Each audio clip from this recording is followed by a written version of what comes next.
Welcome to a new video. In this problem, we are asked to solve the given differential equation. The first thing you should do is you should identify the order of the differential equation. And you'll notice that there happens to be a first order derivative, a couple of zeroth order derivatives. So the highest order derivative that shows up is first. So this is first order. And the techniques we have for first order are the linear technique and the separable technique. So let's see here. Notice that this y value, or this y function, is inside the natural log, and that is not allowed when you're dealing with a linear differential equation. I'll remind you that a linear differential equation has to be written in the following form. Whoops. Y prime plus p of x times y equals q of x.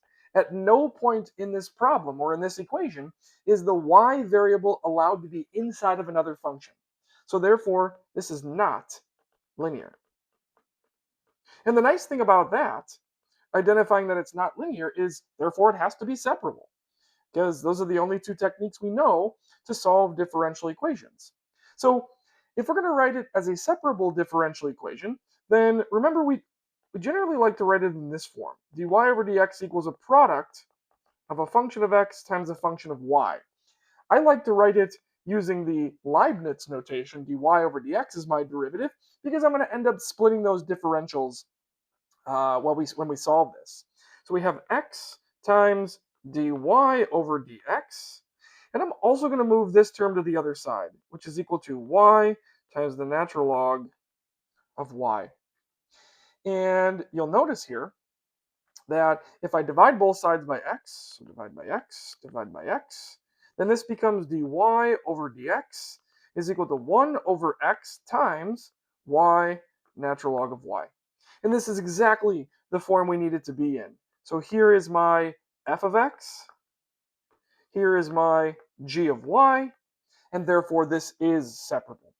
Okay?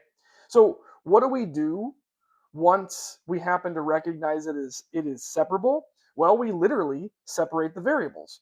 We get all the variables times dy on one side and all the variables of x times dx on the other side.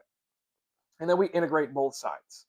So because we need the dx and the dy to be in the numerators, I'm going to start by multiplying both sides by dx. So I'll multiply by dx here, I'll multiply by dx here. Let me get rid of this. So on the left side, we just have dy.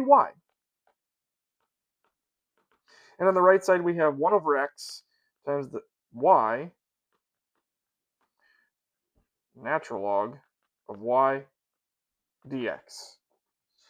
So I'm almost done. I still need to get this piece over to the left-hand side. So I'm going to divide both sides by y, natural log of y. And finally, we get this. 1 over y times the natural log of y dy is equal to 1 over x dx. So we have successfully separated all of the variables, all of the functions of y times dy equals the function of x times dx. And what do we do from here? We integrate both sides. So 1 over y, natural log of y dy equals the integral of 1 over x dx. Hopefully you're looking at this right-hand side and saying, oh, that one's simple, that one's one I know. That's just the natural log of the absolute value of x. We do need to put a plus c on one of the two sides. I always like to put the plus c on the dx side.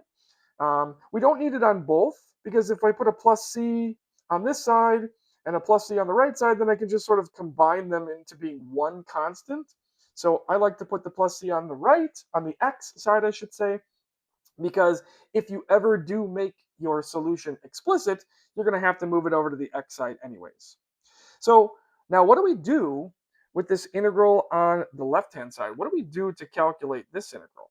Well, the first thing you should ask yourself is, do I know that integral off the top of my head? And the answer is probably not. So the next thing you should try is a substitution. And you'll notice here that this integrand is 1 over y times 1 over the natural log of y. And this, 1 over y, is the derivative of this, which means since the derivative shows up in the integrand, then a substitution is a good starting point. So you always start with your inside function, or the function whose derivative shows up. So u should be equal to the natural log of y, which means that du is equal to 1 over y dy. And look at this. 1 over y dy is exactly what this is. And the only thing you'll have left is a natural log of u on the bottom. So this integral, written in terms of u, is 1 over u, that's the 1 over the natural log of y, times 1 over y dy, which is just du. And that's an integral that's exactly the same as the right. So this is the natural log of the absolute value of u. We don't need that plus c because of what I said earlier.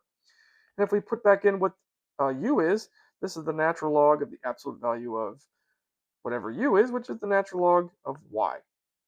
So this is equal to this. And therefore, our final answer then, the integral of this left-hand side here is the natural log of the absolute value of natural log of y equals the integral of the right-hand side, which is the natural log of the absolute value of x plus c. Now, if we look at the directions here, it just tells us to solve the differential equation. It doesn't tell us to put it in explicit form. It doesn't tell us to solve for y. So you know what? We're done. Don't do more than the problem asks. Only do what it asks, which is, in this case, solve it. And we have gotten an implicit function in terms of x and y that solves the differential equation.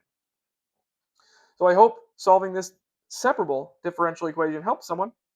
Good luck on your exams.